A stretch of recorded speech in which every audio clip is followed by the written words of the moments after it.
அனைவருக்கும் கரூரார் ஐஏஎஸ் அகாடமியின் அன்பு வணக்கங்கள்.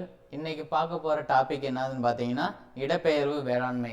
அதாவது இந்த இடப்பெயர்வு வேளாண்மை யாருனால பின்பற்றப்படுதுன்னா பழங்குடியின மக்களால் தான். ஒரு காடில் அவங்க ஒரு சிறிய பகுதியை எடுத்து விவசாயம் பண்ணுவாங்க. 2லேருந்து 3 வருஷம் வரைக்கும் விவசாயம் பண்ணிட்டு அதோட வளம் குறைஞ்சு போச்சுனால விட்டுட்டு வேற ஒரு பகுதிக்கு போய் விவசாயம் பண்ணுவாங்க. இந்த முறைக்கு என்ன பேருன்னா வெட்டுதல் மற்றும் எரித்தல் வேளாண்மை என்று பேர். இதுக்கு ஒவ்வொரு மாநிலத்தில் ஒவ்வொரு மாதிரி பேர் வச்சு அழைக்கிறாங்க. எடுத்துக்காட்டு பார்த்தீங்கன்னா இப்போ ஜூம்ங்கிற பேர் அசாம் மாநிலத்திலையும், பொன்னம் கேரளா, பொடு ஆந்திர பிரதேசம் மற்றும் ஒடிசா, பீவார், மாசன், பென்டா, பிரா இந்த பேர்லாம் மத்திய பிரதேச மாநிலத்திலையும் அழைக்கிறாங்க. இது 10th இருக்கு ஸ்கூல் புக்கு ஜாகிரபி. இப்போ நம்ம பார்க்க போகிறது 12th புக்கில்.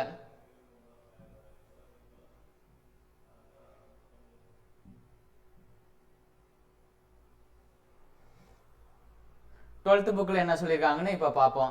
12th புக்கில் பார்த்தீங்கன்னா மலைப்பகுதி மற்றும் வனப்பகுதிகளில் வாழும் பழங்குடியினர் பின்பற்றும் இத்தகைய விவசாயம் மிகவும் பழமையான ஒன்று.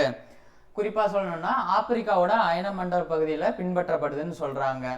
அங்கே சொன்ன மாதிரியே தான் இங்கேயும் சொல்கிறாங்க. ஒரு பரந்த நிலப்பகுதியில் ஒரு சிறு பகுதி விவசாயம் பண்ணிட்டு பின்னாடி அதை அழிச்சிட்டு போயிடுவாங்க. சில வருஷம் எதுவுமே பண்ணாமல் போயிடுவாங்க. மீண்டும் அதுக்கு இழந்த சத்துக்களை பெற்ற உடனே மறுபடியும் விவசாயம் பண்ணுவாங்க. இந்த இதில் என்னென்ன பேர் சொல்கிறாங்கன்னு பார்ப்போம். பேர் பார்த்தீங்கன்னா ஜூமிங் பீவர் எந்த பகுதின்னு பார்த்தீங்கன்னா வடகிழக்கு இந்திய மாநிலத்தில்.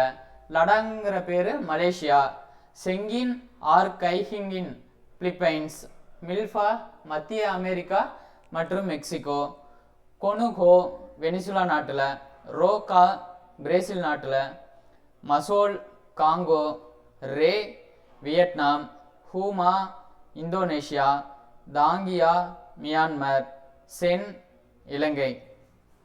இந்த மாதிரி பேரில் இடப்பெயர்வு வேளாண்மையை ஒவ்வொரு பகுதியில் ஒவ்வொரு மாநிலத்திலையும் இந்த மாதிரி பேர் வச்சு நாட்டில் அழைச்சிட்டு இருக்காங்க.